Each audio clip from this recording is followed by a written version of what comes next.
This is All India Radio, the news read by Anita Thapar. The Securities and Exchange Board of India has tightened the exposure norms for currency derivatives to check large-scale speculation in the market. This will help the government efforts to stem the fall in rupee value. The decision was taken in consultation with banking regulator RBI late last night by SEBI. The Indian currency fell to a record below the 61 level against the US dollar yesterday. SEBI said in a circular that it's reducing the exposure that brokers and their clients can take on currency derivatives and also doubled their margins on dollar-rupee contracts. The exposure to all currency contracts for a broker has been capped at 15% of their overall exposure of $50 million, whichever is lower. For clients, this cap would be 6% or $10 million, whichever is lower. The new norms would be applicable with effect from the 11th of July. The current exposure limits for brokers and clients were the higher amounts of 15% of their overall exposure of $50 million and 6% or $10 million. The rupee today gained a hefty 48 paise to 60.13 rupees against the dollar in early trade. The rupee had lost 39 paise to close at 60.61 rupees after touching a fresh lifetime low of 61.21 rupees against the US dollar yesterday.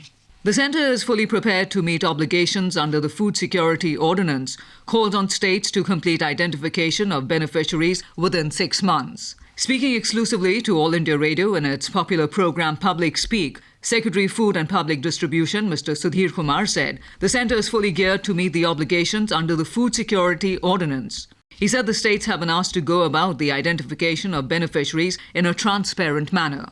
Mr. Sudhir Kumar said the states have also been asked to improve on the public distribution system for successful implementation of the food security law. He said under the Food Security Bill, wheat will be distributed for 2 rupees a kilogram and rice at 3 rupees a kilogram to the poor and needy.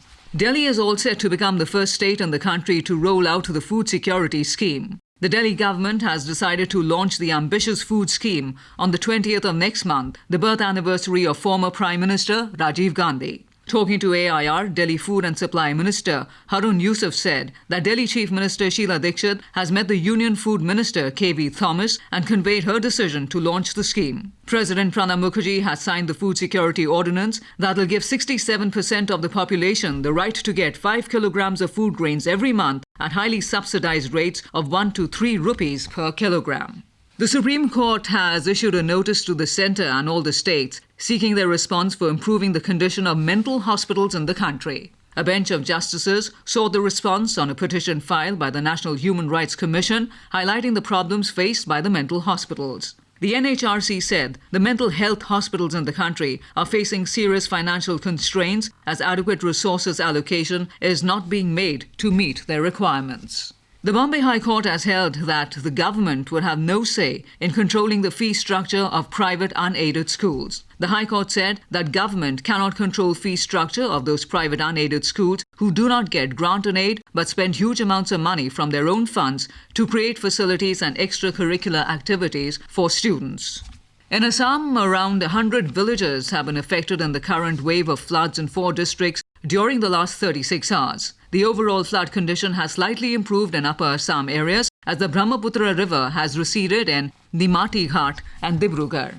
3 tributaries of the Brahmaputra, namely Beki, Jia, Bharali and Putimadi, are flowing above the danger level in Hoditpur, Kamrup and Bardpeta. And that's the end of this news bulletin.